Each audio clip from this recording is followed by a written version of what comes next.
चरित्र आज से प्रारंभ हुआ। जब जन्म लिया भगवान ने, तो अब भगवान की बाल लीलाओं का हम बड़े भाव के साथ आनंद लेंगे। तो एक दिन की बात है, भगवान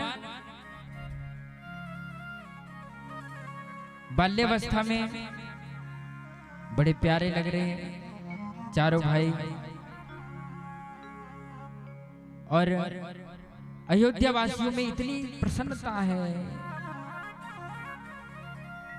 मान लो किसी के घर में वृद्धावस्था तक कोई संतान नहीं है, लेकिन बुढ़ापे में अगर उसके घर में 4 पुत्र हो जाए तो क्या मन की गति होगी। मन में विचार कीजिए।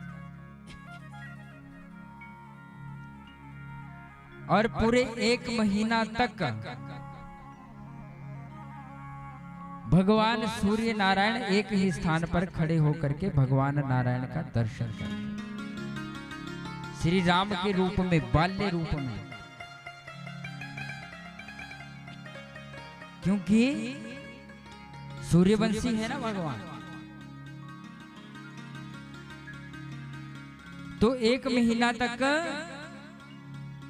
जब भगवान धरती पर आए तो 1 महीना तक दिन ही रहा था, रात्रि नहीं आई थी। सूर्य अपने स्थान पर खड़े हो गए और अयोध्या वासियों ने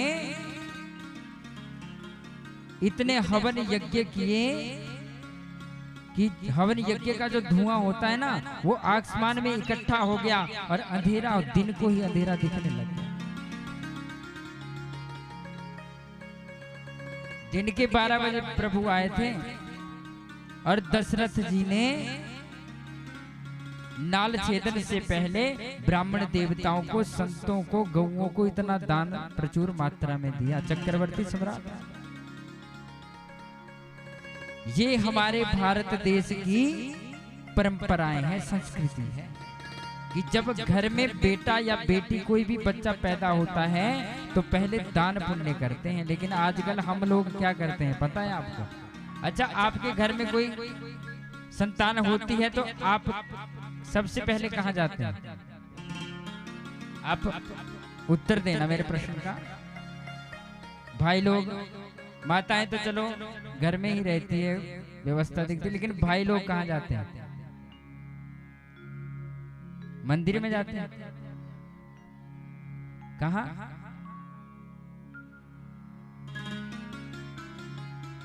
आपको पता ही है कहाँ जाते हैं, बोलने की आवश्यकता नहीं है, लेकिन ये गलत है। जिस बच्चे के जन्मोत्सव पर हम ऐसी वस्तुओं का उपयोग करेंगे, उसकी अपनी मानसिकता कैसी है?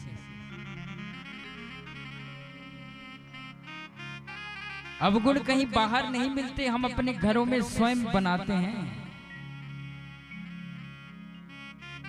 तो बड़ा दान पुण्य किया और भगवान की बाल लीलाओं में भगवान धीरे धीरे बड़े होते गए चारों भाई। और एक दिन की बात है, राजा दशरथ जी इतना प्रेम करते हैं अपने सबसे बड़े बेटे राम जी से कि एक दिन गोदी में उठाकर भोजन करवा रहे हैं प्रभु को। रोज करवाते हैं। और भगवान शंकर जी माता पार्वती जी से कह रहे हैं कि हे भगवती, जब मेरे प्रभु जी संसार में आए थे ना, तो मैंने भी प्रभु के साथ चोरी की थी। और भगवती मैया ने कहा, प्रभु आपने कौन सी चोरी कर दी? उन्होंने कहा, मैंने चोरी से जाकर के भगवान के दर्शन किए थे बाल स्वरूप। और भगवान शंकर जी जा रहे थे दर्शन करने के लिए। मन में विचार हुआ, मेरे प्रभु, मेरे इष्ट देव नर लीला करने के लिए जन्म लेकर के संसार में आए, उनके दर्शन करके आते हैं। क्योंकि सभी देवी देवता भगवान के दर्शन करने के लिए आए थे। अब शंकर जी जा रहे हैं, रास्ते में उन्हें काकभुसुंडी जी महाराज मिल गए और उन्होंने कहा, महाराज कहाँ जा रहे हो? प्रणाम किया, भोलेनाथ महाराज आप कहाँ प्रस्थान कर रहे हो? तो शंकर जी ने कहा मैं अपने इष्ट देव के दर्शन बाल रूप में करने जा रहा हूँ। बोले वहां पर तो किसी को जाने नहीं दिया जाता, आप कैसे जाओगे? तो शंकर जी ने सोचा ये भी बात सही है, मेरा रूप भी ऐसा है, भेष भी ऐसा है, नहीं जाने दिया तो क्या करूंगा, और पता लग जाएगा लोगों को कि शंकर जी आए हैं। तो काकभुसुंडी ने कहा महाराज कैसे जाओगे? बोले मेरे पास एक युक्ति है, आप साधु का रूप बनाओ, ज्योतिषी का रूप बनाओ, और हम शंकर भगवान जी से आग्रह करते हैं कि आप साधु का रूप बनाओ, ज्योतिषी का रूप बनाओ, हम इसी बहाने से वहां पर दर्शन करें। अब शंकर जी ने मन में विचार किया कि कहे तो ठीक रहा, युक्ति तो अच्छी दे। काकभुसुंडी ने कहा महाराज मैं तो जब से भगवान का जन्म होता है ना, तब से मैं यहीं पर 5 वर्ष तक भगवान बाल लीला करते हैं, तो 5 वर्ष तक मैं भगवान की जो जूठन होती है ना उसी का प्रसाद ग्रहण करता हूँ। कितने सौभाग्य की बात है, भगवान की जूठन का प्रसाद ग्रहण करता है एक कौवा, जिसने अपने जीवन में राम कथा को उतारा है। इसीलिए राम कथा को अपने जीवन में उतारने का प्रयास करना चाहिए।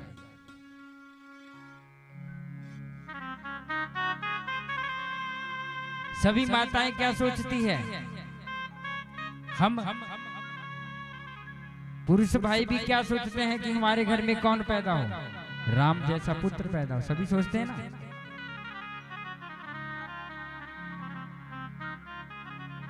लेकिन वो होगा कैसे जब हम दशरथ जैसी तपस्या करें।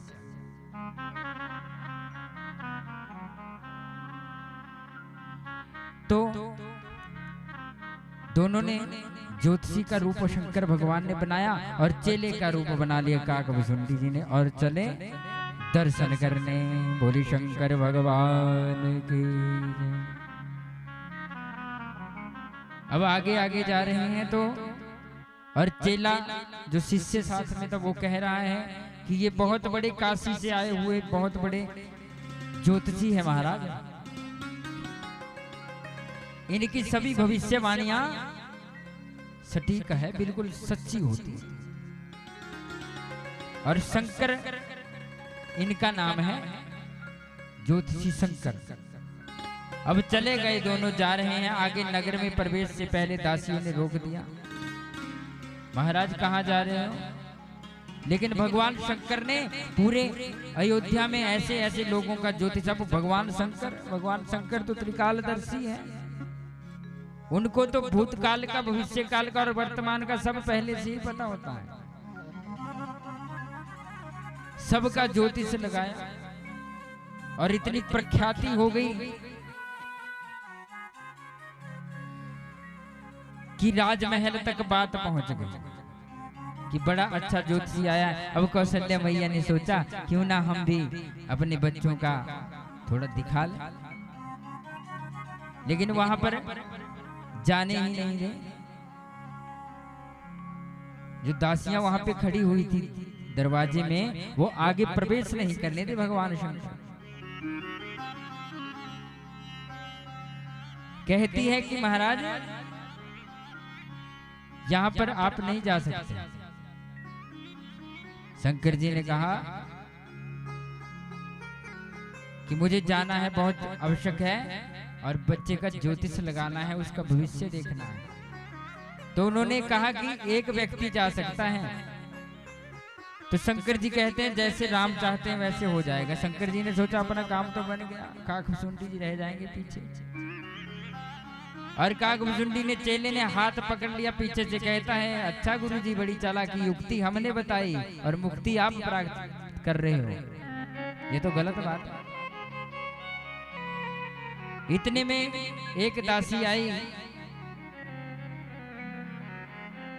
तो भगवान शंकर ने कहा कि इसको साथ ही ले जाना पड़ेगा। तो भगवान शंकर ने कहा देखो दासी, मुझे अंदर जाने दो, मैं वृद्ध हूँ, अब मेरी आंखें भी ज्यादा काम नहीं करती, कुंडली भी अच्छी तरह से नहीं देख सकता, ये शिष्य है, ये बताता रहेगा और मैं उसका उपाय बताता रहूं। और फिर दासी ने कहा कोई बात नहीं, आप दोनों जाया। और जाकर के भगवान शंकर जी ने और उस काकभुसुंडी ने जो कि शिष्य के रूप में था, दोनों ने भगवान के पावन दर्शन किए। बोलिए सियावर रामचंद्र महाराज के।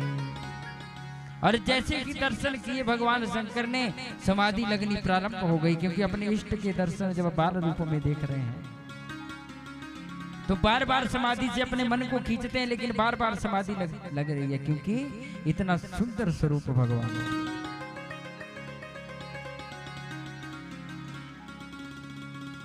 और फिर अपने मन को बार बार रोकते हैं, बार बार समाधि लगती है। भगवान शंकर ने दर्शन किए और भगवान शंकर ने आशीर्वाद देने की जब बारी आई, माता कौशल्या ने कहा आप इन चारों शिशुओं को आशीर्वाद दे दो।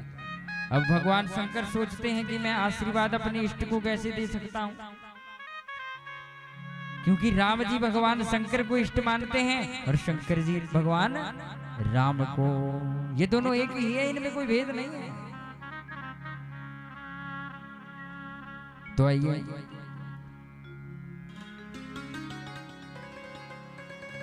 हरि और हर दोनों एक है, बड़े भाव के साथ सभी भगवान के इस भजन का आनंद लेंगे।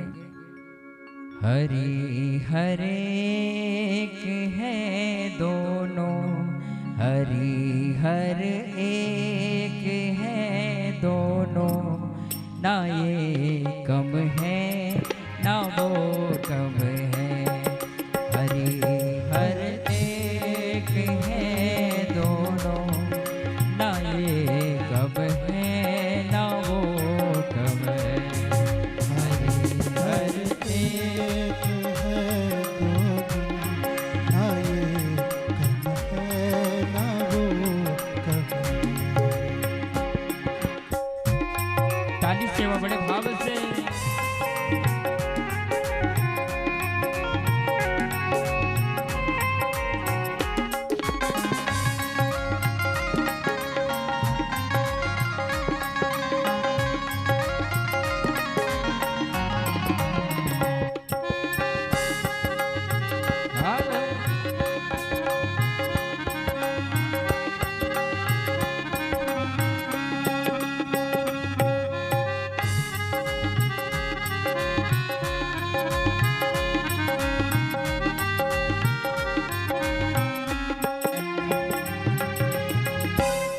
ये पीते प्रेम का प्याला, वो पीते जहर का प्याला। ये पीते प्रेम का प्याला, वो पीते भाग का प्याला। ये पीते प्रेम का प्याला, वो पीते जहर का प्याला। ये पीते प्रेम का प्याला, वो पीते जहर का प्याला। वो पीते जहर का प्याला, वो पीते जहर का प्याला। नशे में दोनों रहते हैं, नशे में दोनों रहते हैं। ना ये कम है ना वो कम है। हरे हर एक है दोनों, ना ये कम है ना वो कम है। जय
रहते हैं कौन?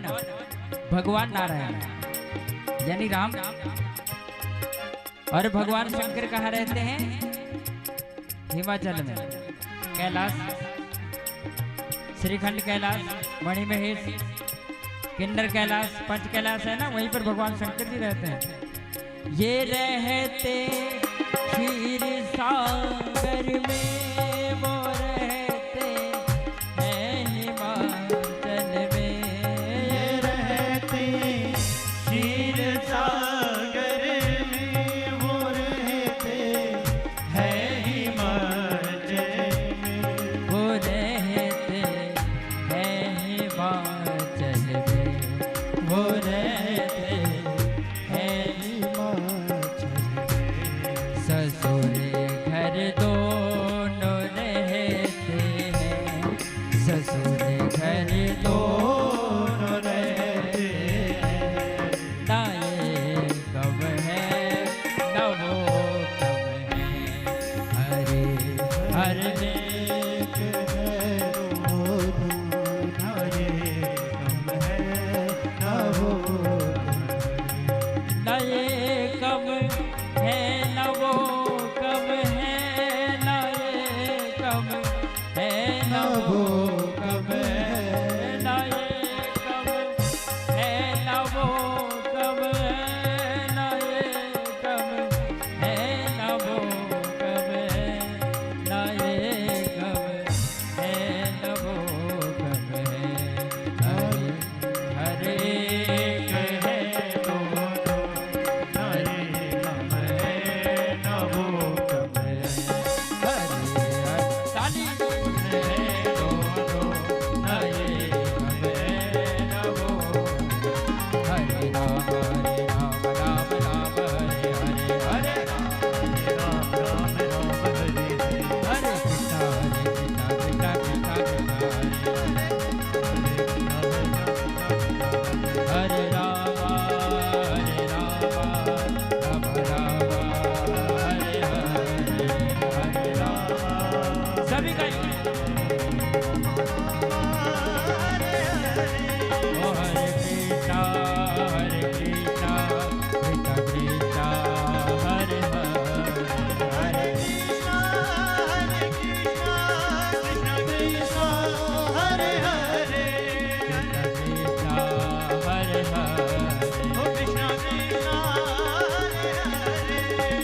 कृष्णा हरे हरे।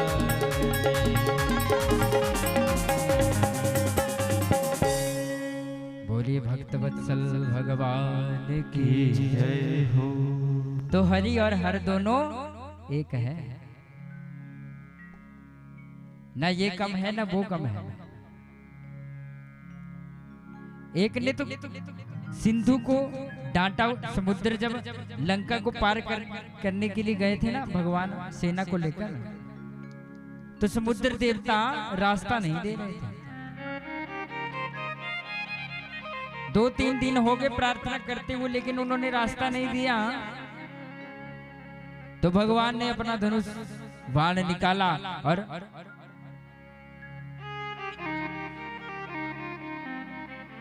जैसे ही भगवान ने प्रत्यंचा चढ़ाई और समुद्र देवता प्रकट हो गए, और भगवान ने डांट लगाई कि आज तक संसार वासियों ने मेरा प्रेम देखा है, राम का क्रोध नहीं देखा। और हाथ जोड़ करके समुद्र वहां पे खड़े हो गए और फिर कहते हैं, प्रार्थना करते हैं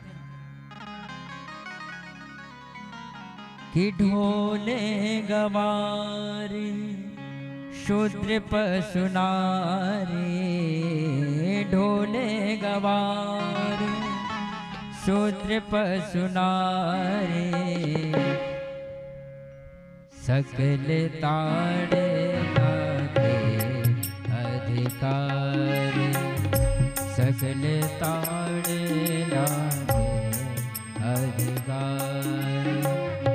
ढोले गवार शूद्र पशु नारी, ढोले गवार शूद्र पशु नारी, सकल ताड़े लागे अधिकार, सकल ताड़े लागे अधिकार। जय राम जय राम जय जय राम, राम जय सभी गाइए। राम जय जय राम, जय राम जय राम जय जय राम, जय राम जय राम जय राम जय राम जय जय राम, जय राम जय राम सभी गाइए। जय जय राम, जय राम जय राम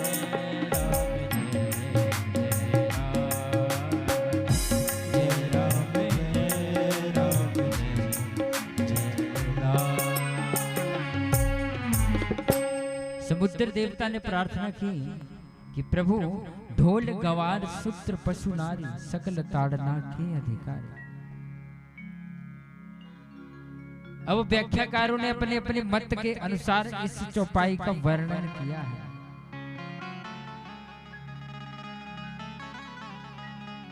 कईयों ने उसका उल्टा अर्थ कर दिया, क्योंकि जिसके पास जितनी विवेक होता है ना उतनी वो अर्थ कर देता है अपने हिसाब से, जैसे कल नारद जी ने किया था।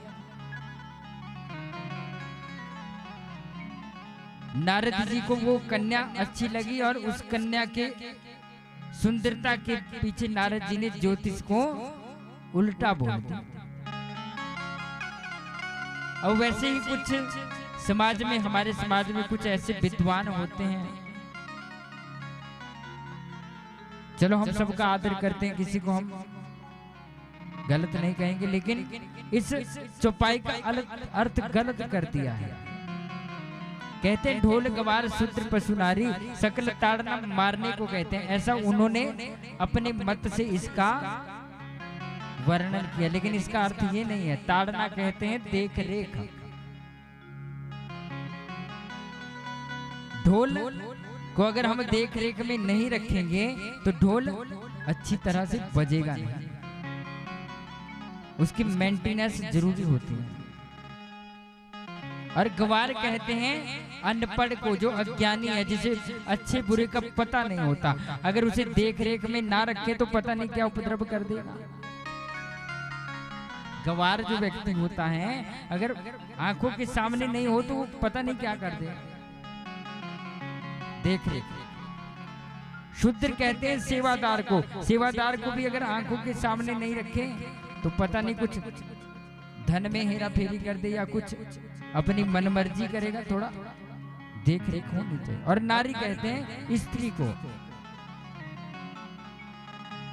हमारी माता, हमारी बहन, हमारी बेटी, इनको भी देख रेख में रखना चाहिए, शास्त्र की परिभाषा है। अर्थात संरक्षण करना चाहिए इनका, इनके ऊपर कोई आपत्ति आए तो हमें इनकी रक्षा करनी चाहिए।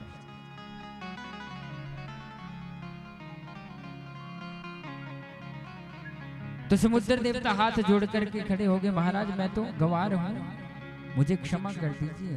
और वहां से रास्ता आगे कथा में आएगा, ये तो थोड़ा सा भाव बदल गया तो ये कथा बीच में आ गई कि भगवान राम ने समुद्र को डांटा था। और समुद्र है कौन? भगवान जी के रिश्ते में क्या लगते हैं? लक्ष्मी जी की उत्पत्ति कहां से हुई है? समुद्र मंथन से। तो समुद्र क्या लगे? पिता। तो भगवान राम जी के समुद्र क्या लगे? ससुर।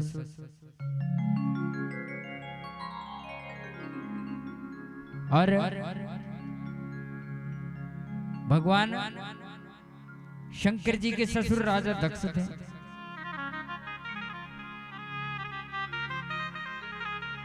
और राजा हिमाचल भी थे। तो दक्ष का तो सिर काटा था, अपमान किया ना, सिर काटना अपमान ही तो है अपने ससुर का, क्योंकि ससुर द्रोह रखते थे ना भगवान शंकर से। और भगवान क्षीर सागर में रहते हैं और हिमाचल में भगवान शंकर रहते हैं। दोनों की एक ही परिभाषा, लेकिन हम बदल देते हैं। इनमें अर्थ नहीं होना चाहिए। हमारी आरती में एक पंक्ति आती है, हम सभी आरती करते हैं, सभी को आती भी होगी। कौन सी लाइन? ब्रह्मा विष्णु सदा शिव जानत अविवेका, स्वामी जानत अविवेका, प्रणवाक्षरी के मध्य यह तीनों एका। ओम हर हर हर हर महादेव। अर्थात ब्रह्मा विष्णु और शंकर जी में जो अंतर जानता है वो अविवेकी होता है, अज्ञानी होता है। ये एक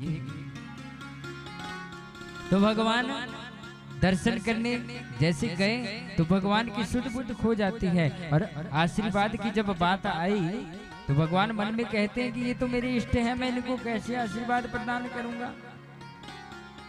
लेकिन फिर मैयाओं ने प्रार्थना की कि प्रभु आप घर में आए हैं और बिना आशीर्वाद दे के बच्चों को कैसे जा सकते हो।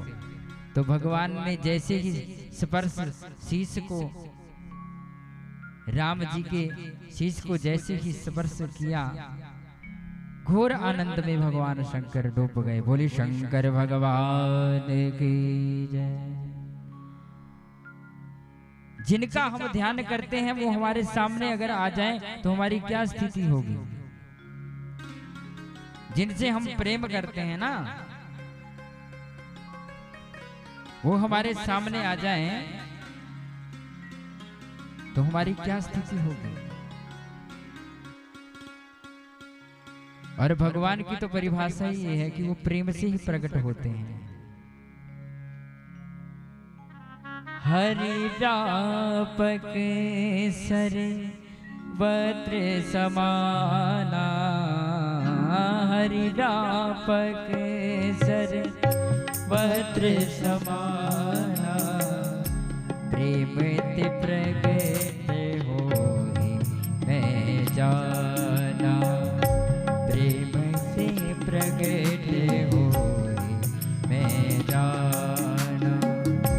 हरि व्यापक सर वत्र समाना, हरि व्यापक सर वत्र समाना, प्रेम ते प्रगट होहि मैं जाना, प्रेम ते प्रगट होहि मैं जाना। जय राम जय राम जय जय राम, जय राम जय राम जय जय राम, जय राम जय राम जय जय राम, जय राम जय राम जय राम, जय राम जय राम जय राम। बोलिए सियावर रामचंद्र भगवान की जय। तो प्रेम से क्या बोलना पड़ेगा सबको? जय श्री सीताराम। तो भगवान ने जैसे ही मस्तक से स्पर्श किया, भगवान की समाधि लग गई। और भगवान वहां से जैसे ही गए, उसके बाद भगवान को ऐसा मस्ती का रंग चढ़ गया। भगवान कई दिनों तक वहीं अयोध्या में पागलों की तरह सुध बुध खो बैठे और पागलों की तरह जोगी का रूप बना करके घूम रहे हैं।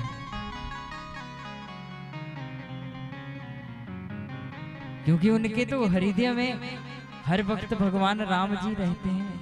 और जो हमारे हृदय में रहते हैं, वो जब सामने आते हैं तो हमारे मन में कितना आनंद आता है। आप विचार करना, दर्शन कीजिएगा। मान लो कोई वस्तु हमारे जीवन में हम सोच के रखते हैं कि हमारे पास ये वस्तु होती तो बड़ा आनंद होता। किसी को मकान प्रिय होता है, किसी को गाड़ी प्रिय होती है, किसी को कोई पहनने की कपड़ा अच्छा लगता है, किसी को आभूषण अच्छे लगते हैं। अपनी अपनी प्रीति होती है ना सबकी। और जब वो चीज प्राप्त हो जाती है तब कितना आनंद आता है।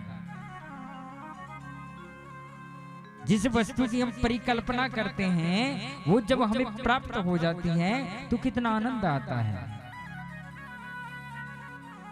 कई लोगों को हमने देखा है कि घरों में जब कोई खुशी की बात होती है ना, कोई मन चाहा कोई बात उसकी पूर्ण हो गई, मान लो किसी के घर में किसी बेटे का विवाह हो गया या कोई भी मन की कोई भी बात पूरी हो गई, जब वो प्रसन्न होता है ना तो बच्चों की तरह कार्य करने लग जाता है। हमारा मन जब प्रसन्न होता है ना तो बच्चों की तरह खेलता है, कभी गाने लग जाता है, कभी हंस, मतलब शुद्ध बुद्ध नहीं रहते। वही आनंद भगवान शंकर जी को भगवान के दर्शन करके हुआ। बोली शंकर भगवान की। उसके बाद भगवान का नामकरण, कुल गुरु को बुलाया गया, भगवान का नामकरण करने लगे। तो सबसे पहले कौशल्य नंदन का नाम,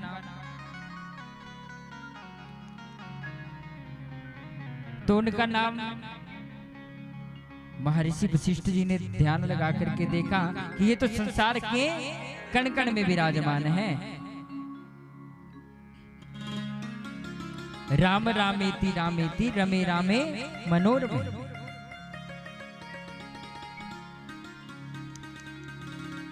ईशावास्यमिदं सर्वं जगत्यान जगत। ईश्वर इस संसार के कण कण में विराजमान है, लेकिन प्रेम से प्रकट होते। तो संसार के प्रत्येक कण में जो विराजमान है, रमण करते हैं, उनका नाम राम रख दिया। बोलिए सियावर रामचंद्र भगवान की। और संसार का जो पालन पोषण करते हैं, भरण पोषण करते हैं, उनका नाम क्या रख दिया? भरत। बोलिए भरतलाल महाराज की। इसके बाद बारी आती है लक्ष्मण जी की, लेकिन वशिष्ठ जी ने लक्ष्मण जी का नाम पहले नहीं रखा, क्योंकि पहले राम जी आ गए,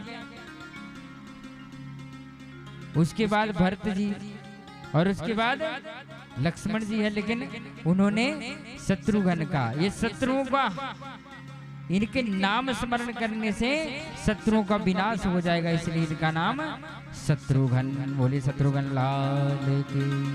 और अंत में लक्ष्मण जी का नाम रखा,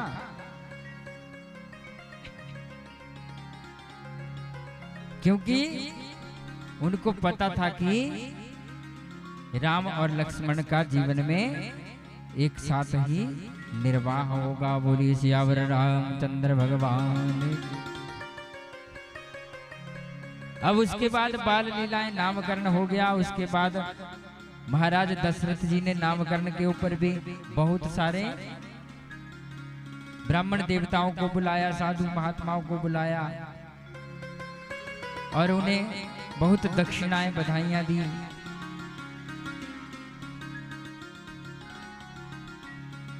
हमारे समाज में साधु संतों का जब तक अपमान होता रहेगा तब तक हमारे घरों में सुख शांति नहीं आएगी।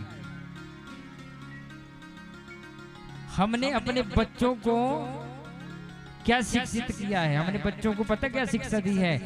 जब साधु संतों का नाम लेते हैं तो हमारे बच्चे साधु संतों के नाम से डरते हैं। क्या बोलते हैं हम? कि झोली वाला बाबा आ जाएगा, चुप हो जा। इसका अर्थ क्या है? इसका अर्थ ये है कि हम संतों के प्रति बच्चों से डरा रहे हैं। जब डराते हैं तो बच्चों की ऐसी ही मानसिकता बन जाएगी, वो बड़े होकर भी बाबाओं को, संतों को ये ऐसा ही सोचेंगे कि ये कोई झोली वाला ही बाबा है जो उठाकर ले जाएगा। अरे बच्चों को संस्कार दीजिए, ऐसे संस्कार दीजिए जिससे वो संतों का सम्मान करना सीखे। अब भगवान बड़े होते गए। एक दिन की बात है, राजा दशरथ राम को गोदी में लेकर ही भोजन करते थे। एक दिन राजा रामचंद्र अपने मित्रों के साथ बाल्यकाल में खेल रहे थे। अब खेल रहे हैं मित्रों के साथ और उधर दशरथ जी बुला रहे हैं कि राम को बुलाओ, मुझे भोजन करना है। अकेले भोजन नहीं ना करते हैं, कईयों को अपने बच्चों से इतना लगाव होता है। और वो तो साक्षात भगवान है, भगवान से किसको लगाव नहीं होगा। जिनकी प्रतिमा ही इतनी सुंदर है, सोचो वो कितने सुंदर होंगे। करोड़ों कामदेव भी उनकी कांति के आगे अपना प्रदर्शित नहीं कर सकते। तो दशरथ जी ने कहा कौशल्या जी से कि देवी तुम बुलाओ, मेरे कहने से तो आ नहीं रहा। और भगवान राम व्यस्त थे अपने मित्र मंडली बच्चों के साथ। कई बार बच्चे व्यस्त होते हैं, उनको खाना खाने के लिए बुलाए नहीं आते, क्योंकि बच्चों का मन बच्चों में ही रमण करता है, युवाओं का मन युवाओं के साथ रहने को ही करता है, और बुजुर्गों का मन बुजुर्गों के साथ रहने को ही करता है। ये तालमेल बना है संसार का। लेकिन दशरथ ने फिर आवाज लगाई और माता ने उठा करके राम जी को दशरथ की गोदी में रख दिया। राम जी बड़े सोच रहे हैं, अरे मुझे खेलने भी नहीं देते। और जैसे ही दशरथ जी ने भोजन करवाना चाहा, थोड़ा सा भोजन हाथ से लिया और थोड़ा सा मुंह में डाला और ऐसे लगा के पूरे मुंह को लिपेट दिया और सारा बाहर आंगन में फेंक दिया। बोलिए सियावर रामचंद्र भगवान की। बच्चों के खेल अजीब होते हैं। और फिर जैसे ही वो चावल दाल जो होती है बाहर भगवान ने फेंके, और इतने में काकभुसुंडी जी महाराज कौवे का रूप धारण करके आए और उन्होंने वो सारा प्रसाद पाले। बोलिए सियावर रामचंद्र भगवान। और ऐसे ही बड़ी सुंदर सुंदर बाल लीलाएं। और फिर मिट्टी शरीर में लगी है भगवान के, मिट्टी में खेल रहे हैं ना। और जैसे माता ने फिर पकड़ा, अरे भोजन नहीं किया और भोजन कर ले बेटा, क्या कर रहा है। और भगवान बड़े भाव से भाग रहे हैं, आगे आगे भगवान भाग रहे हैं राम जी, और पीछे पीछे मैया कौशल्या भाग रही है। विचार कीजिए, दर्शन कीजिए, जिन प्रभु को पाने के लिए संसार के प्रत्येक योगी जन, नर मानव किन्नर,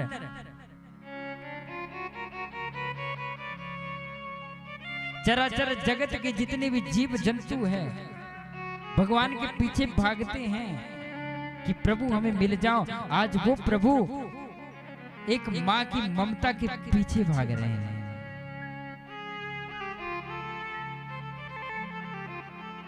तो प्रभु बता रहे हैं, हमें संदेश दे रहे हैं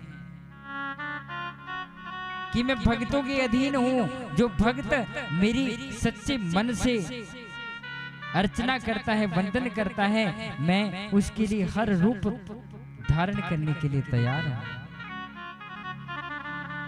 तब एक समय की बात है,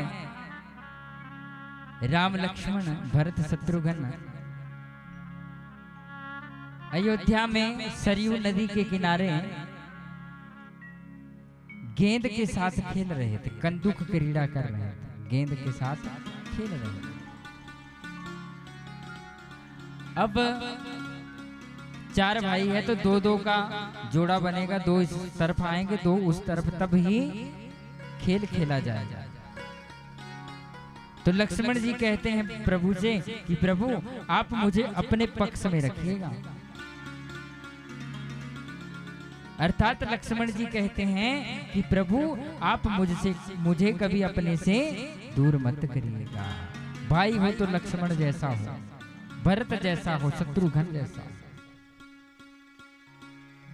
रावण जैसा भाई नहीं होना चाहिए जीवन में।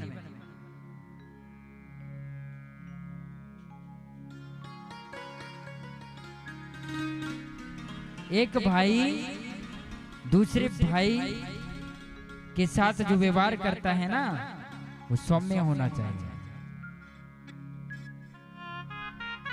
और याद रखना,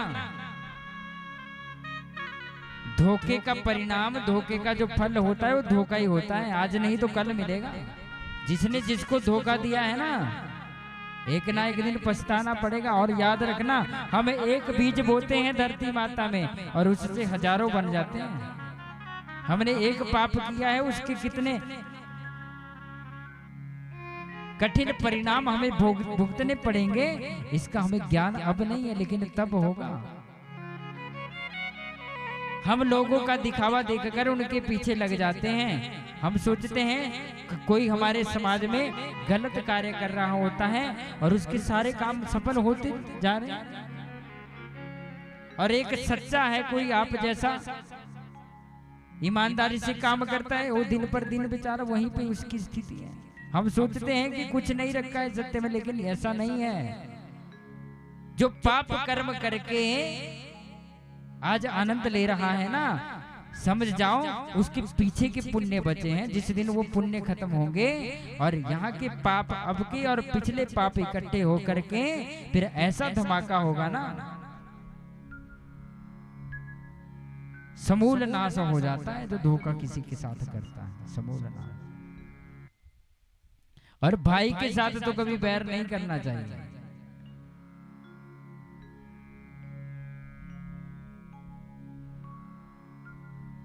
लेकिन भाई का भी कर्तव्य होता है, ईर्ष्या नहीं करनी चाहिए। अरे स्थान अपने अपने हैं, मेहनत अपनी अपनी है जीवन में। हाथों की 5 उंगलियां जब बराबर नहीं हो सकती तो एक परिवार में रहते हुए एक माँ के गर्भ से कांटे भी उसी वृक्ष से लगते हैं, फूल भी उसी वृक्ष से लगते हैं। स्वभाव अपना अपना होता है, कर्म अपना अपना है, गुण अपना अपना है, प्रारब्ध अपना अपना है। किसी की कामयाबी को देखकर हमारे मन में ईर्ष्या नहीं होनी चाहिए। तो ऐसा प्रेम उन चारों भाइयों का लक्ष्मण जी कहते हैं, प्रभु मुझे अपने से दूर मत करिए, मुझे अपने साथ ही खिलाइए। 2-2 की टीम बन गई। लेकिन भरत जी विपक्ष में चले गए। अब किसी संत ने पूछा, महाराज भरत जी विपक्ष में क्यों गए? तो भरत जी ने बड़ा सुंदर जवाब दिया, महाराज अगर मैं राम जी के साथ रहता तो राम जी मेरे सामने नहीं होते। अब मैं राम जी के विपक्ष में हूँ तो हर समय मुझे राम जी के दर्शन होते रहेंगे। बोलिए सियावर रामचंद्र भगवान की। भगवान चंद्र ने और किसी भाई के बारे में जिक्र नहीं किया है।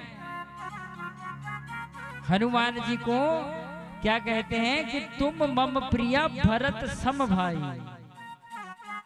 भरत को अपने सबसे अधिक हृदय से मानते हैं भगवान राम। लक्ष्मण जी साथ रहते, लेकिन लक्ष्मण जी से भी इतना प्रेम नहीं है, क्योंकि भरत साक्षात धर्म की मूर्ति है।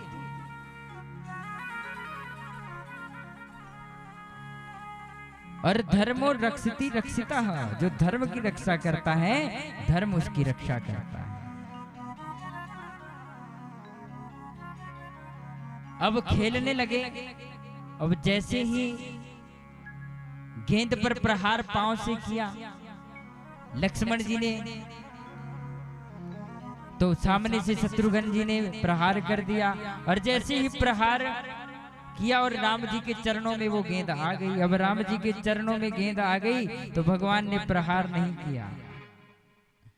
भरत जी और शत्रुघ्न जी कहते हैं, महाराज आप तो हार गए, आपने तो गेंद को प्रहार नहीं किया। तो भगवान ने कहा, जो मेरी शरण में एक बार आ जाता है उस पर मैं प्रहार नहीं, उसका मैं उद्धार करता हूँ। बोलिए सियावर रामचंद्र भगवान। जो मेरी शरण में आ जाता है उसका मैं उद्धार करता हूं, प्रहार नहीं करता। और इसी प्रकार बाल लीलाएं करते हुए भगवान ने अपना जीवन यापन किया पूरे आनंद के साथ। और उसके बाद भगवान पढ़ने के लिए, विद्या अध्ययन के लिए गुरु के घर में गए, यानी आश्रम में गए। गुरु गृह गए पढ़न रघुराए, गुरु गृह गए पढ़न रघुराए, अल्प काल विद्या सब आए, अल्प काल विद्या सब आए। गुरु गृह गए पढ़न रघुराए, गुरु गृह गए पढ़न रघुराए, अल्प काल विद्या सब आए, अल्प काल विद्या सब आए। जय राम जय राम जय जय राम, जय राम जय, सभी का जय जय राम, जय राम जय राम जय जय राम, जय राम जय राम जय जय राम। मंगल भवन अमंगल हानि, द्रवहु सुदशरथ अजर बिहारी, राम सिया राम जय जय राम, राम सिया राम जय जय राम, राम सिया राम जय जय राम, राम सिया राम जय जय राम। बोलिए सियावर रामचंद्र भगवान की। तो गुरु घर जब भगवान गए तो बहुत कम समय में भगवान को सारी विद्याएं आ गई, क्योंकि वो तो भगवान है। और रामचरितमानस में ऐसा भी लिखा गया है कि अगर किसी की बच्चे की पढ़ाई में कमजोर हो ना, बच्चा कोई पढ़ाई में कमजोर हो, जल्दी स्मरण नहीं होता, याद बहुत करते, पढ़ाई बहुत करते, लेकिन दिमाग नहीं चल रहा है, तो ये सिद्ध चौपाई है श्री रामचरितमानस की। इसका पाठ सुबह शाम उससे 108 बार करवाएं, आपको बहुत शीघ्र इसके अच्छे परिणाम प्राप्त मिलेंगे, अच्छी विद्या उसके जीवन में आएगी। भगवान की ये सिद्ध चौपाई है, तो इस चौपाई को याद कर लेना। अगर आपको याद नहीं रही तो हमारे आचार्य जी से आप लिखवा सकते हैं, क्योंकि आजकल बहुत बड़ी समस्या ये भी है कि बच्चे पढ़ते बहुत हैं, लेकिन कईयों से हम पूछते हैं कि जब परीक्षा का समय आता है, पेपर का टाइम आता है, ठीक है पेपर जी, पढ़ाई ठीक चली है, अरे बहुत बढ़िया जी, बहुत बढ़िया, आज तो 90 नंबर का हो गया, आज 80 का हो गया। और जब रिजल्ट आता है तब छुपते फिरते हैं बच्चे, तब कहते हैं कि जी पेपर तो बहुत अच्छा किया था, रिजल्ट ही ठीक नहीं हुआ। तो ध्यान रखिए, अपने बच्चों को ये आदत डालें, सुबह शाम मंदिर में जाएं और माता पिता का कहना माने, गुरु की आज्ञा माने, जीवन में कभी भी कमी नहीं आएगी। लेकिन कोशिश हमें स्वयं से करनी पड़ेगी, खुद की गलतियों को भी कम करते जाइए, फिर बच्चे स्वयं देख देख के परिपक्व होते जाएंगे। तो भगवान ने बहुत शीघ्र विद्या का अध्ययन कर दिया और विद्या अध्ययन करके वापस प्रभु अयोध्या में आ गए। बोलिए सियावर रामचंद्र भगवान की। और अयोध्या में आकर के एक दिन महर्षि विश्वामित्र जी आए दशरथ जी के यहाँ।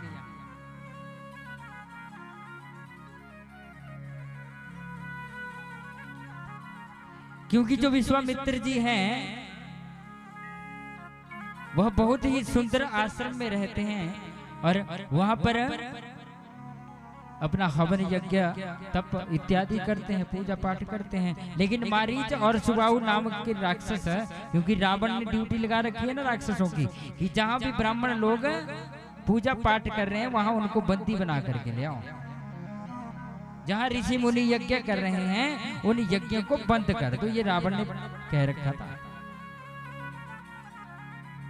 कथा में वर्णन आया है, पीछे जो नहीं आए हैं वो लाइव, हमारी जो कथा है ये लाइव डी लाइव यूट्यूब के माध्यम से आप सभी देख सकते हैं। जो नहीं आए आगे पीछे की कथाएं सभी आप देख सकते हैं। हमारे चैनल का नाम बाल व्यास आचार्य श्री राजेश शर्मा जी सर्च करें और उस पर आप हमारे कार्यक्रमों को देख सकते हैं। यहाँ की कथा भी उसमें डी लाइव चल रही है। आप सभी के सुंदर सुंदर दृश्य उसमें आए हैं। आप किस अवस्था में बैठकर कथा सुन रहे हैं, किस भाव में बैठकर कथा का श्रवण कर रहे हैं, सभी भावना भक्ति पथ जो चैनल है हमारे भाई हैं हमारे सतपाल जी, इनका निजी चैनल भावना भक्ति पथ, उस पे हमारी ही नहीं अपितु बहुत से कथा व्यासों की कथाएं आती हैं, उसको भी जरूर आप सर्च करें, लाइक करें। क्योंकि आजकल विज्ञान का युग है, कोई भी काम करते करते भगवान की कथाएं सुननी चाहिए, भजन सुननी चाहिए। इससे हमारी जो सोच है, स्मरण शक्ति है, हमारी जो भावनाएं हैं वो सात्विक रहती है। जब हम सुबह उठते हैं तो उठते ही कई लोग ऐसे गाने लगाएंगे महाराज, जो और भी परिवार के सदस्य होते, गांव वाले भी होते, उनकी भी वैसी ही मानसिकता हो जाती है। उठ करके भगवान का भजन लगाए, भोजन बनाते बनाते भगवान का नाम लेते रहे। कोई भी काम करने भगवान का नाम साथ में लेते रहे, तब वो भोजन भोजन नहीं रहेगा, वो प्रसाद बन जाएगा। उसको जो ग्रहण करेगा, खाएगा, उसकी बुद्धि सात्विक रहेगी, अच्छे विचार आएंगे। जब हमने ईयरफोन कानों में लगाए होते हैं और आजकल के पाश्चात्य सभ्यता के गाने सुनेंगे तो जैसी भावना से हम भोजन बना रहे हैं आगे वैसी ही लड़ाइयां फिर होगी। हमारे बीच इतना विवेक होना चाहिए कि हमें क्या करना है, क्या नहीं करना है, हमें क्या खाना है, क्या नहीं खाना है, क्या पहनना है, क्या नहीं पहनना है। और ये सब सत्संग से ही मिलता है, कथा कीर्तन में जाने से ही मिलता है। तो कथा प्रभु की कृपा से मिलती है।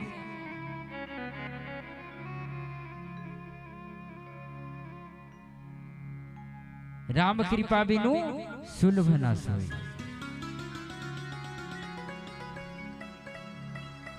तो बड़ा परेशान विश्वामित्र जी को कर रखा था उन राक्षसों ने। तो एक दिन वह दशरथ जी के यहाँ आए और दशरथ जी के यहाँ जब आए तो दशरथ जी ने बड़ा स्वागत किया, उनके चरण धुलाए, उनको जलपान इत्यादि करवाया और उसके बाद उनके चरणों के जल से अपने पूरे महल का सिंचन किया। तब राम पैदा घर में होते हैं जब हमारे बीच में इतनी श्रद्धा होती है संतों के प्रति। चक्रवर्ती जी महाराज ने चरणों के जल से पूरे महल का सिंचन किया और उसके पश्चात प्रश्न किया कि महाराज आपका आने का कारण आप मुझे बता देते, मैं आपके पास आ जाता, आपने कष्ट क्यों किया महाराज। तो विश्वामित्र जी ने कहा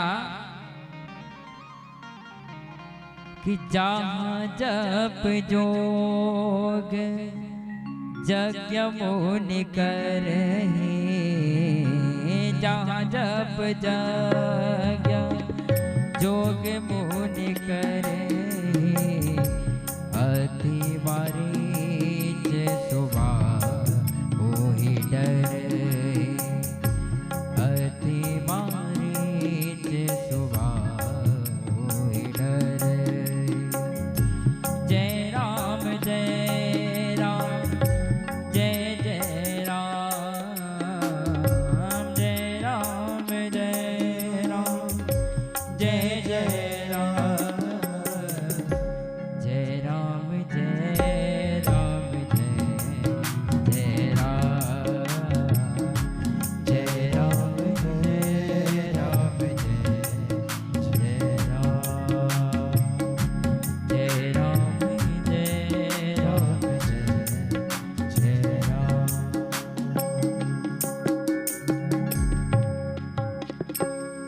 तो विश्वामित्र जी ने कहा महाराज दशरथ, जहाँ पर हम हवन यज्ञ करते हैं मारीच और सुबाहु जैसे राक्षस आकर के हमारे ऊपर हमला करते हैं, हम डर के मारे अपना हवन यज्ञ पाठ पूजन नहीं कर पाए, इसीलिए हम आज आपसे कुछ मांगने आए हैं। राजा दशरथ कहते हैं महाराज इसे कहने की क्या आवश्यकता है, आप एक बार आदेश तो कीजिए, आपको क्या चाहिए। तीनों लोगों का साम्राज्य आपको चाहिए क्योंकि चक्रवर्ती है ना, आपको क्या चाहिए आप बताइए। तब विश्वामित्र जी कहते हैं मुझे और कुछ नहीं चाहिए, मेरे हवन की रक्षा के लिए राम और लक्ष्मण दोनों को मेरे साथ भेज दो। बोलिए सियावर रामचंद्र भगवान की। अब जैसे ही विश्वामित्र जी ने कहा कि राम और लक्ष्मण जी को मांग रहे हैं, तो मन में विचार किया कि राक्षस परेशान कर रहे हैं, तो चलो कोई बात नहीं, एक को ले जाओ, एक ही संहार कर लेगा लक्ष्मण, लाल ही बहुत है राक्षसों के लिए, राम की क्या आवश्यकता है। तो कहते हैं बोले राक्षसों से तो लक्ष्मण लाल मेरी रक्षा कर देंगे, लेकिन मैं अनाथ हूं, मेरा कोई नाथ नहीं है। क्योंकि दशरथ जी ने कहा कि अगर आपको राज्य चाहिए तो मैं राज्य दे देता हूं, तो विश्वामित्र जी ने कहा जिस राज्य को आप मुझे देना चाह रहे हैं ना, इसी राज्य को त्याग कर तो मैं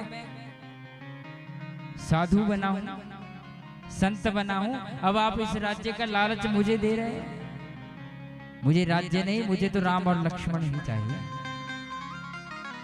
क्योंकि मैं अनाथ हूं, मैंने सब कुछ त्याग दिया है, अब मैं सनाथ हो जाऊंगा। जब राम मेरे साथ चलेंगे तो मैं सनाथ हो जाऊंगा, क्योंकि इनका नाम है रघुनाथ।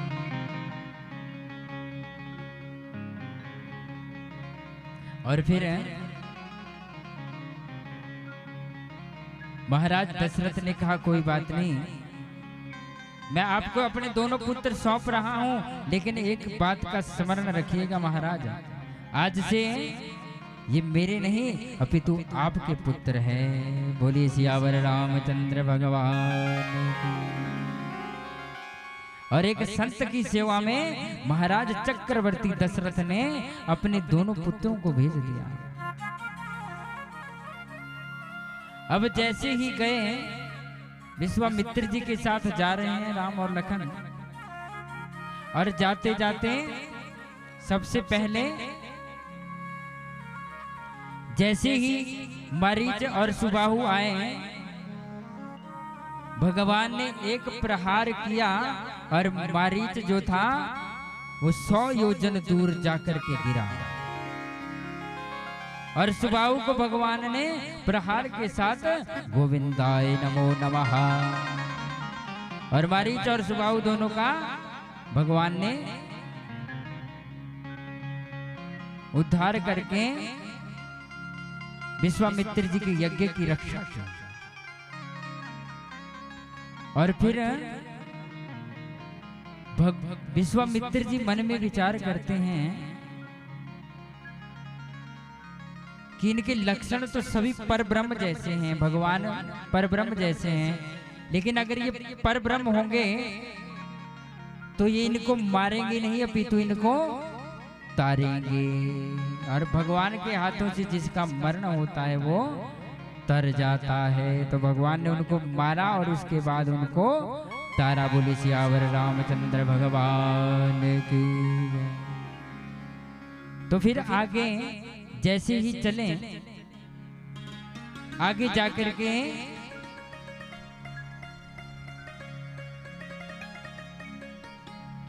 भगवान जा रहे हैं और आगे एक बहुत सुंदर गौतम ऋषि जी का आश्रम आता है। लेकिन आश्रम में जब वो गए तो आश्रम के चारों तरफ का जो वातावरण था बड़ा शांत शांत सा था। वहां पर ना कोई पशु, ना कोई पक्षी, ना कोई जीव, ना कोई वृक्ष भी सूख गए हैं और इतना सुंदर आश्रम था। अब विश्वामित्र जी आगे आगे जा रहे हैं, पीछे पीछे जैसे प्रभु आए तो प्रभु ने पूछा, महाराज गुरुदेव ये किसका आश्रम है? बोले ये गौतम ऋषि का आश्रम हुआ करता था। बड़े तपस्वी ऋषि गौतम ऋषि का आश्रम हुआ करता था। तो जैसे ही आश्रम में प्रवेश किया, आगे आगे जा रहे हैं, विश्वामित्र जी ने अनदेखा कर लिया और वो आगे चले गए। लेकिन पीछे भगवान राम देखते हैं कि एक शिला, पत्थर पड़ा हुआ है, शिला, और शिला पड़ी हुई है। भगवान की नजर उसके ऊपर पड़ी। लक्ष्मण जी ने भी उसे नहीं देखा और विश्वामित्र जी ने भी उसे नहीं देखा, लेकिन भगवान की दृष्टि उस शिला पर पड़ी और भगवान ने विश्वामित्र जी से पूछा, ये शिला ये क्या है प्रभु?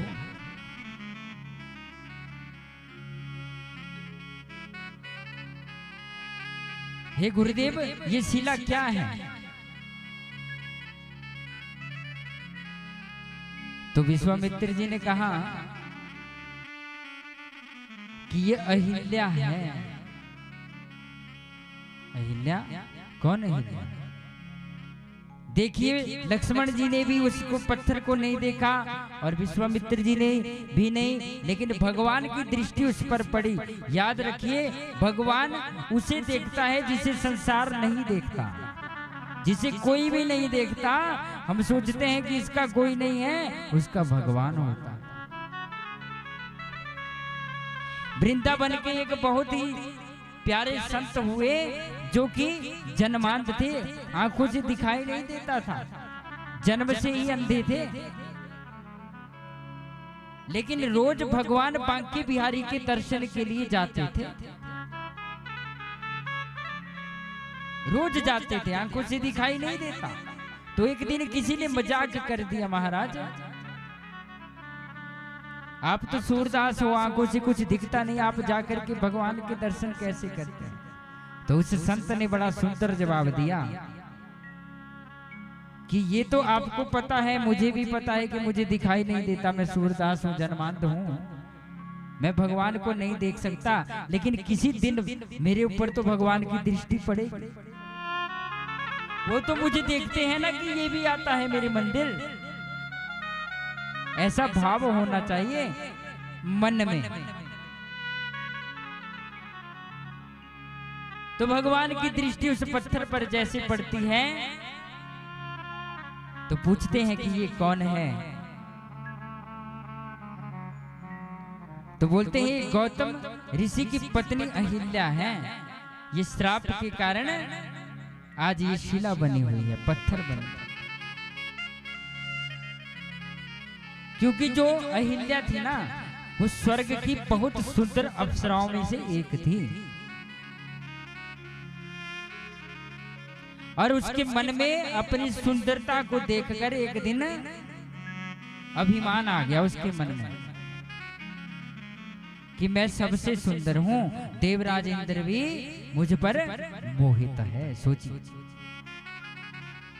और गौतम ऋषि बड़े तपस्वी हैं, और गौतम ऋषि की शादी अहिल्या जी से हुई थी। अब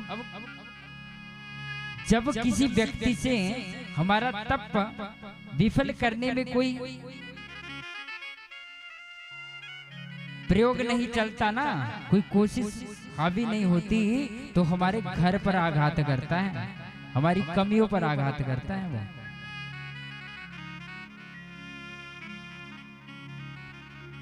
तब इसलिए किसी की बातों में आकर के अपने घर को बर्बाद नहीं करना चाहिए। अब बड़ी सुंदर थी, अभिमान भी था, गौतम की पत्नी थी। एक दिन की बात है, गौतम ऋषि स्नान करने के लिए नदी में गए, और नदी में स्नान करने तो संध्या बंदन का समय था। लेकिन एक दिन इंद्र के मन में लालच आ गया, और इंद्र ने सोचा कि आज मैं गौतम ऋषि, क्योंकि गौतम ऋषि तपस्वी थे, इंद्र को डर रहता है कि मेरा आसन छीन ना जाए कहीं, इसलिए इंद्र ने गौतम ऋषि का रूप बनाया। पहले चंद्रमा को कहा कि चंद्रदेव तुम जाओ और मुर्गे का रूप धारण करके, जो 4 बजे मुर्गा हमें संकेत देता है ना कि उठ जाओ, आज वो मध्य रात्रि में ही मुर्गा के रूप में चंद्रमा ने संकेत दे दिया। अब गौतम ऋषि ने मन में सोचा कि सुबह हो गई होगी, और गौतम ऋषि अपने उठे स्नान करने के लिए चले गए। मौका देखकर देवराज इंद्र ने गौतम ऋषि का स्वरूप बनाया और अहिल्या के साथ छल कर दिया। अब छल करके जैसे ही वापस हो रहे थे, अचानक से आगे से गौतम ऋषि आ जाते हैं। गौतम ऋषि ने जब उसे बाहर आते हुए देखा, तो पहले इंद्र को शाप दे डाला।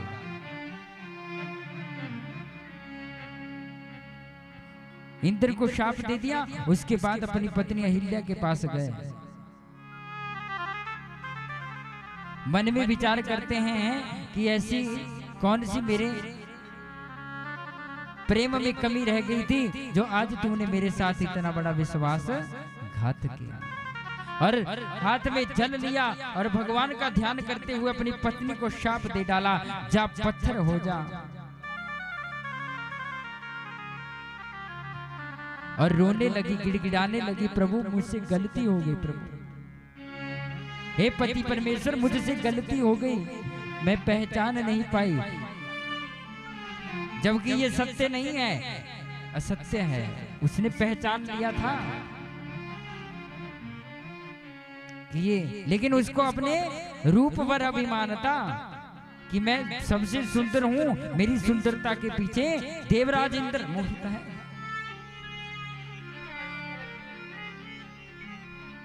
उस अभिमान के कारण उसने ये पाप छल कर दिया, जिसके कारण आज उसे ये श्राप भुगतना पड़ा। और जब शाप दिया तो उसके पश्चात गिड़गिड़ाने लगी, रोने लगी, तो गौतम ऋषि को तरस आ गया, दया आ गई,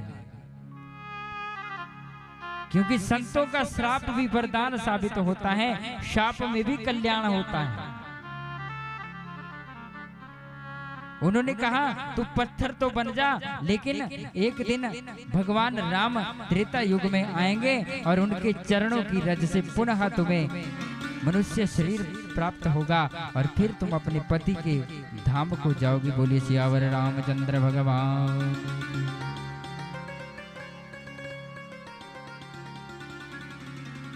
याद रखना, हम एक दूसरे पर आरोप तो लगा देते हैं ना कि स्त्री गलत है, पुरुष गलत है। एक व्यक्ति कभी गलत नहीं हो सकता।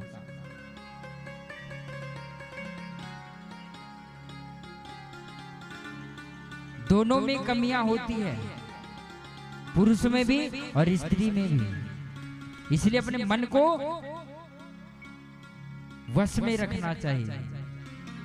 मन तो घोर नरकों में इंसान को डुबा देता है, लेकिन बुद्धि से काम लेना चाहिए, हमें क्या करना है क्या नहीं करना है।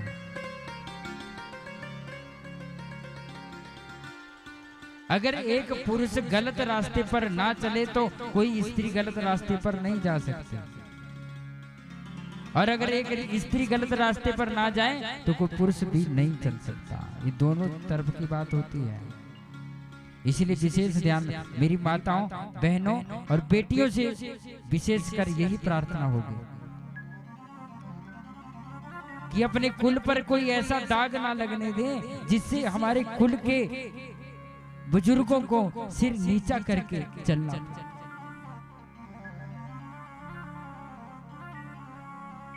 हमेशा इस बात का ध्यान रखें युवा जो मेरे साथी हैं। तो गौतम ऋषि ने कहा कि त्रेता युग में भगवान आएंगे स्वयं आपके पास और आपके उनकी चरण रज से आपका उद्धार होगा। जैसे ही कथा सुनाई, लक्ष्मण जी ने कथा सुनी अहिल्या और गौतम की और कहने लगे कि ये मुझे कथा तो लग नहीं रही, ये तो मुझे व्यथा लग रही है महाराज। तो उसके पश्चात भगवान ने कहा अरे ये व्यथा नहीं लक्ष्मण, ये कथा ही है। तो कहा कि राम जी प्रश्न कर रहे हैं कि विश्वामित्र जी से कि गुरुदेव मेरे चरण स्पर्श से ये पत्थर कैसे स्त्री बन जाएगा। बोले प्रभु आपके चरणों में वो शक्ति है। तो लक्ष्मण जी ने प्रभु से प्रश्न किया कि प्रभु आप पत्थर से नारी कैसे बनाएंगे। तो लक्ष्मण जी को समझाते हुए प्रभु कहते हैं कि कभी कभी भक्त मुझे पत्थर से प्रकट कर देते हैं, आज मैं भक्त को पत्थर से प्रकट कर रहा हूँ। ये हमारा लेन देन चलता रहता है। मेरे भक्त प्रहलाद ने मुझे खंबे से यानी पत्थर के खंबे से प्रकट कर दिया था। और द्रौपदी को के लिए मैंने अपने अंगूठे से वस्त्र को पैदा कर दिया था, क्योंकि एक बार प्रभु स्नान कर रहे थे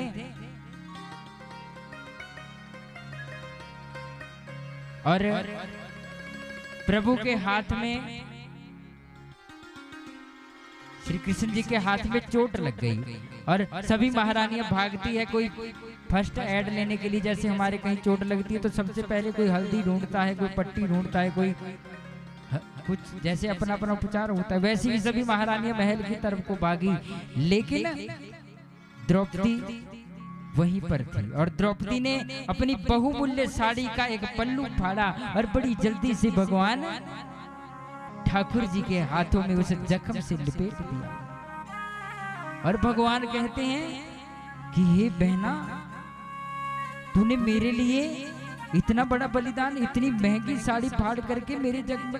अरे द्रौपदी कहती भगवान साड़ी तो और भी आ जाएगी, लेकिन आपकी जो दर्द है ये तो कुछ कम होगी।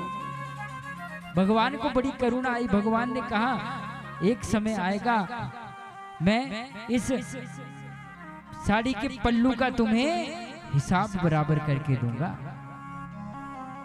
और द्वापर में जब द्वापर युग में जब कौरवों ने भरी सभा में कुंती के साथ क्या नहीं करना चाहा, तब वही वस्त्र जो हमने भगवान को एक छोटा सा फाड़ के दिया था ना, आज करोड़ों गुना हो करके वापस दे रहे हैं भगवान। उसी प्रकार भगवान आज पत्थर से भक्त को प्रकट कर रहे हैं। बोलिए भक्तवत्सल भगवान की। और भगवान ने अपने चरणों की रज को जैसे ही स्पर्श उस शिला के साथ किया, वो शिला तुरंत ही सर्वांग सुंदर नारी अहिल्या बन गई। और जैसे बनी, जैसे बैठी थी वैसे ही प्रणाम करती हुई भगवान से कहती है प्रभु आप धन्य हैं, आपने मुझ जैसी अधम को भी तार दिया जिसे पूरे संसार ने छोड़ दिया था।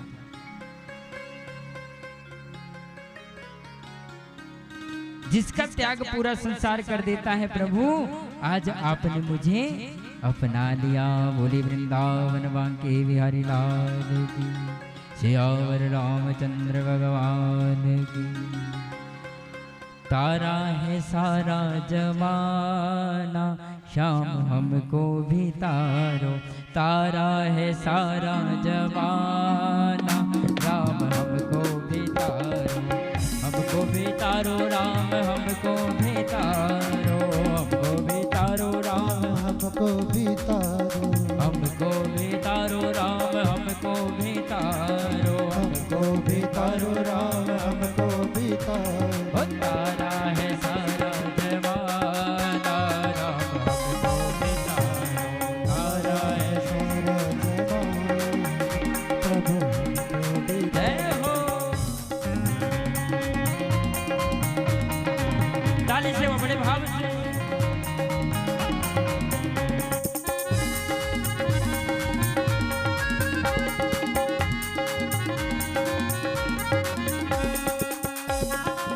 हरि बोल।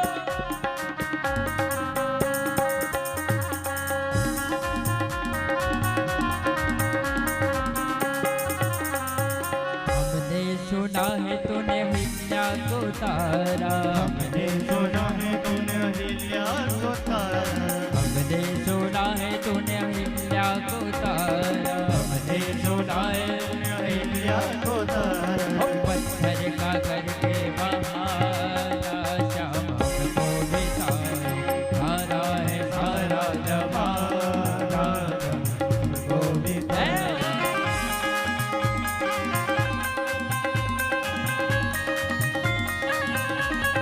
हरि बोल।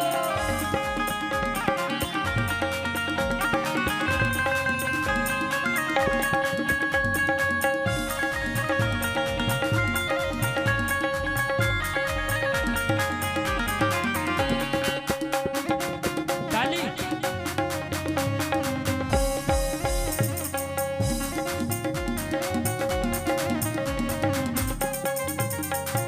हमने सुना है तूने ध्रुव को भी तारा। हमने सुना है तूने ध्रुव को भी तारा।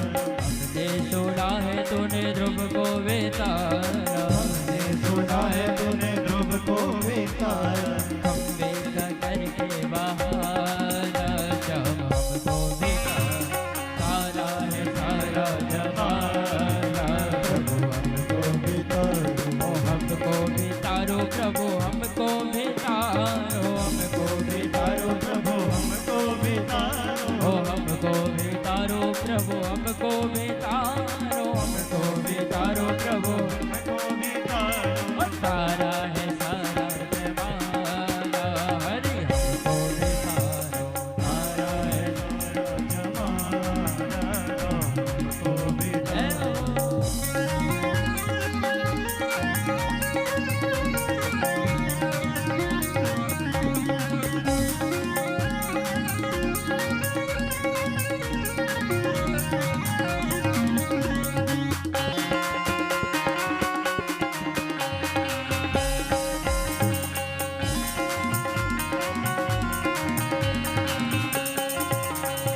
हमने सुना है तूने सबरी को तारा। हमने सुना है तूने सबरी को तारा। हमने सुना है तूने सबरी को तारा। हमने सुना है तूने सबरी को तारा। पैरों का करके बहाना, प्रभु हमको भी तारो। तारा है सारा जमाना, प्रभु हमको भी तारो। तारा है सारा जमाना, प्रभु हमको भी तारो। तारा है सारा जमाना,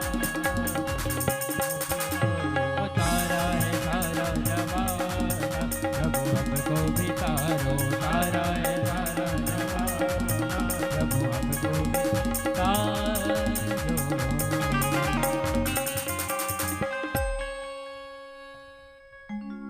तो प्रभु ने अपने चरणों की रज से उद्धार किया अहिल्या जी का। अहिल्या जी ने हाथ जोड़कर प्रभु से प्रार्थना की कि हे प्रभु। प्रभु ने कहा मैं तुम्हारी तप से प्रसन्न हूं, क्योंकि तूने इतने वर्षों तक प्रतीक्षा की। अब आप कुछ मुझसे मांगिए। तो तो अहिल्या ने कहा कि प्रभु आप मुझे अपने चरणों की थोड़ी सी रज दे दो, ताकि मैं इसे ले जाकर अपने पति के साथ जब मैं जाऊंगी तो इसे ले जाकर मैं अपने मस्तक पर धारण करूं, और अगर मुझे अभिमान हो जाए, क्योंकि रज से ही रजोगुण से, रजोगुण यानी काम भाव, रजोगुण से ही मेरा पतन हुआ था, और आप अपने चरणों की रज ही मुझे प्रदान कर दो, ताकि जब भी मेरा पतन होने लगे मैं आपके चरणों की रज को मस्तक से धारण करूं, और उसके बाद मेरी बुद्धि सात्विक हो जाए। और अहिल्या को भगवान ने अपने चरणों की रज प्रदान की, और अहिल्या अपने प्रसन्न होकर के गौतम ऋषि के साथ गौतम लोक को चली गई। बोलिए सियावर रामचंद्र भगवान।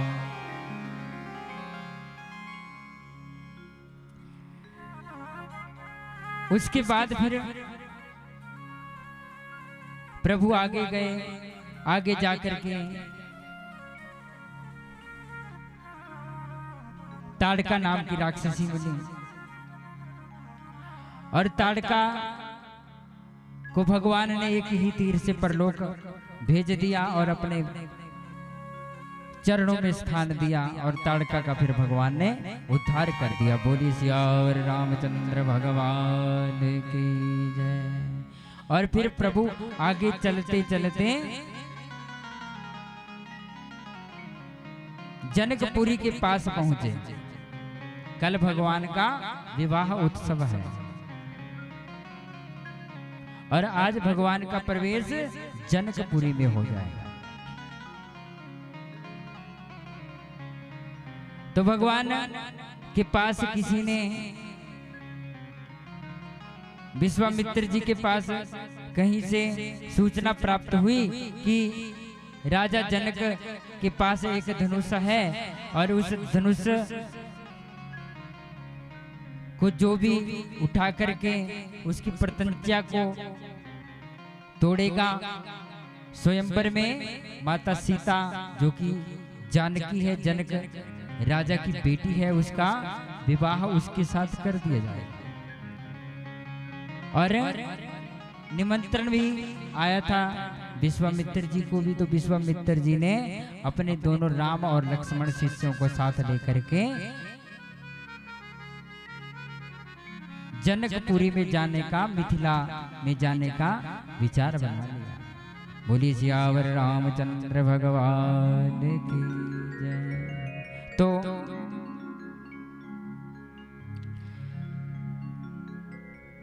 सबसे पहले तो हम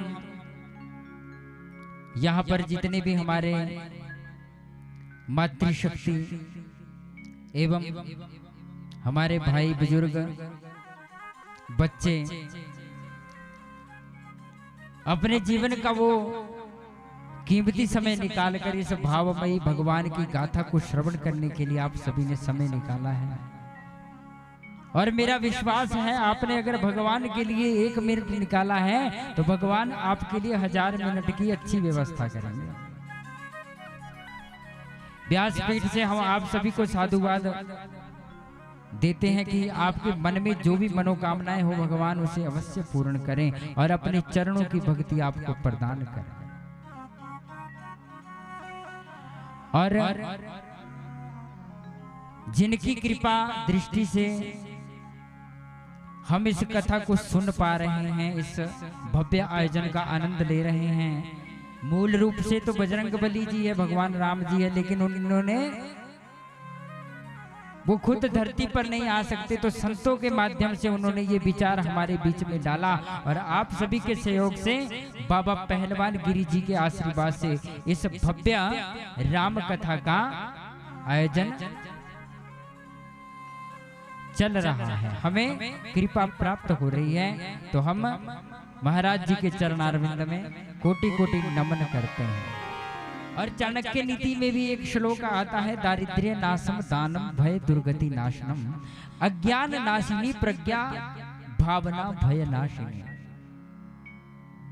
अर्थात जिसको जीवन में ऐसा लगे कि हमारे घर में दरिद्रता है, गरीबी है, हम बहुत कमाते हैं लेकिन धन रुकता नहीं, तो वो दान करना प्रारंभ कर दे। और दान भी कैसा होना चाहिए? दिल से, हृदय से। दारिद्र्य नाशम दान, दरिद्रता का नाश केवल मात्र दान है। और दान भी ऐसी जगह होना चाहिए जहां पर हम किसी को जानते तक नहीं। किसी रिश्तेदार की, किसी खास की अगर हमने मदद कर दी, उसे दान थोड़ी कहेंगे। जिसे हम जानते नहीं और जिसे आवश्यकता है, किसी को मान लो किसी को बीमारी है और उसे दवाई की जरूरत है, अगर उसे हमने दवाई दिलवा दी तो ये हमारा दान हो गया। जरूरतमंद की अगर हम सहायता करेंगे तो हमारी गरीबी दूर हो जाएगी। और दान देने से धन घटता नहीं, अभी तो बढ़ता है। क्योंकि पानी अगर एक स्थान पे ठहर जाए ना तो वो सड़ने लग जाता है, अगर चलता पानी रहेगा तो वो स्वच्छ रहेगा। वैसे ही धन भी ऐसा है। भर्तृहरि जी महाराज कहते हैं कि धन की 3 स्थितियां शास्त्र में बताई गई है, दान, भोग और नाश। सबसे पहली गति दान है। जो हमारी कमाई होती है उसका 10वां हिस्सा हमें कहीं अच्छे कार्यों में लगाना चाहिए, ऐसा शास्त्र का वचन है। 10वां हिस्सा अगर हम 100 कमाते हैं तो भगवान को सिर्फ 10 रुपए, अगर 10 कमाते हैं तो 1 रुपया सिर्फ किसी की सेवा में लगाना है। कहीं गौ सेवा में लगा दिया, कोई ब्राह्मण गरीब या किसी अपाहिज की सेवा हमने कर दी, कोई गरीब है अपनी बेटी का विवाह नहीं कर सकता, उसकी कुछ हेल्प कर दी, उसे दान कहते हैं। भय दुर्गति नाशनम, और डर से दुर्गति का नाश होता है। मान लो हम कोई काम डर डर के करते हैं ना, हमें समाज का डर है, माता पिता का डर है, गुरु का डर है, तो हमारी कभी दुर्गति नहीं हो सकती। अज्ञान नाशिनी प्रज्ञा, अज्ञान को प्रज्ञा नाश करती है। प्रज्ञा कहते हैं बुद्धि को, विवेक को। भावना भय नाशिनी, और भाव भय को दूर करता है। बोलिए सच्चिदानंद भगवान। इसलिए अपने जीवन में ध्यान रखना चाहिए कि अपनी नेक कमाई में से थोड़ा थोड़ा दान करते रहना चाहिए। इससे धन की पवित्रता बनी रहती है, क्योंकि शास्त्र कहता है मुखम पवित्रम यदि राम नामम। मुख की पवित्रता राम नाम से होती है। हस्तु पवित्रम यदि पुण्य दानम, और हाथों की पवित्रता दान देने से होती है, धन की पवित्रता। और हृदयम पवित्रम यदि ब्रह्म ज्ञानम, और हृदय की पवित्रता अगर हम भगवान का ज्ञान रखते हैं। और चरणों पवित्र, पैरों की पवित्रता तीर्थों में जाने से, मंदिर में जाने से होती है। दान से धन पवित्र होता है, स्नान से तन पवित्र होता है, और ज्ञान से मन पवित्र होता है। इसलिए जीवन में थोड़ा बहुत जितना बने, और दान दिल से ही होता है। मांग कर जो लिया जाता है वो भीख होती है।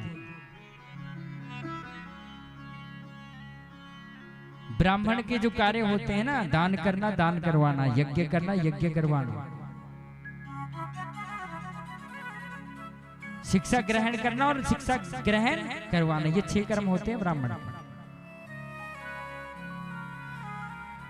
तो हमारा ये कर्तव्य बनता है कि हम आपको जागरूक करें, और आपका भी ये उत्तरदायित्व बनता है कि जो व्यास पीठ से यहाँ से कथा में आता है उसका आप अनुसरण करें।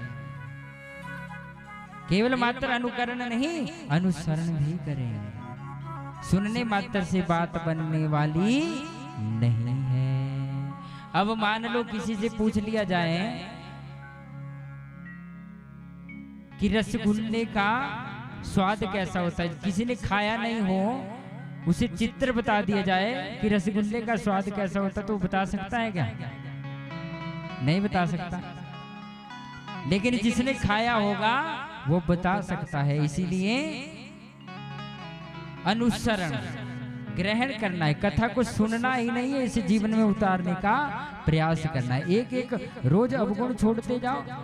रोज शाम को जब हम सोते हैं बिस्तर पर तो हमें याद करना चाहिए कि हमने आज सारा दिन में कितने पुण्य किए हैं, कितने अच्छे काम किए, कितने बुरे काम किए।